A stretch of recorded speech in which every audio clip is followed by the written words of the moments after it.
সাজাদ কে তুমি নি বাসা কই? আসলে লক্ষ্মীপুর লক্ষ্মীপুর কোথায়? আইডিয়াল কলেজের সামনে।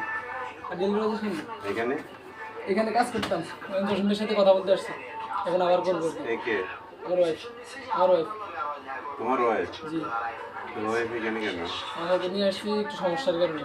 কি সমস্যা? বাসা ভাড়া নেবো, সবার সাথে কথা বলছি। তান্দিক ভাইয়ের ওই যে বাড়িতে যে রুমে খুলে রাখে, ওইটা আগে পানি পড়ে, এখন এখানে নেবো না, ওয়ার্ডানের সাথে সাইকেল রেখে দেখতেছি।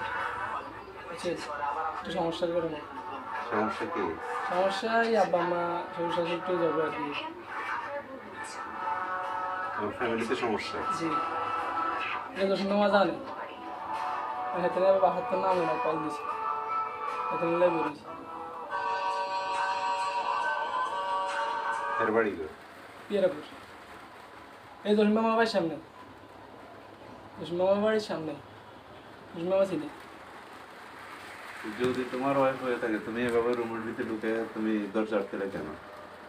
দরজার ভিতরে তো আমি লাগাইছিলাম। কেন? ওরা বলছিল দরজা লাগাই দিয়ে বই থাকো। জি ভাই, আমি বলছিলাম তো দরজা লাগাই ওরা বলছিল দরজা লাগাই ভিতরে বসে থাকো। বসে থাকো ভালো কথা, তুমি ভিতরে কেন? তোমার ওয়াইফ, এটা আমি এখন তোমার স্পেশালি জিজ্ঞেস করতেছি, যেহেতু তোমার ওয়াইফ, জি। ঠিক আছে, সে মেহমান আসছে এখানে বসতে পারে, কিন্তু তুমি দরজা লাগাই তুমি ভিতরে কেন? ওরা বলছিল যে দরজা লাগাই ভিতরে বসে থাকো। আমি এমনি গেছিলাম, আমি অষ্টমী গেছি, আমি ওর সাথে কথা বলেছি। জসিম জানে তোমার ওয়াইফ? জি জি জি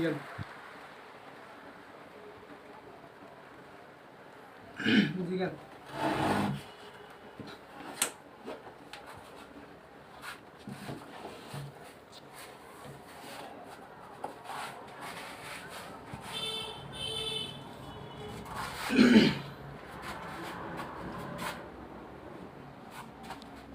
আক্তার ভাইও তো জানে যে উনি ওনার ভাই। আক্তার ভাইও তো জানে। একটার জানলে তো একটা একটারে তো আমারে বলতো যে একটারে ওয়াইফ বলতো না? জসিম মামারে কল দেন। আরে দেন, জসিম ভাইয়ের কল দেন, জসিম ভাইয়ের কল দিতে গেলে এখন বিয়ে শাদী দিতে 8 বছর, সবাই জানে। যাক।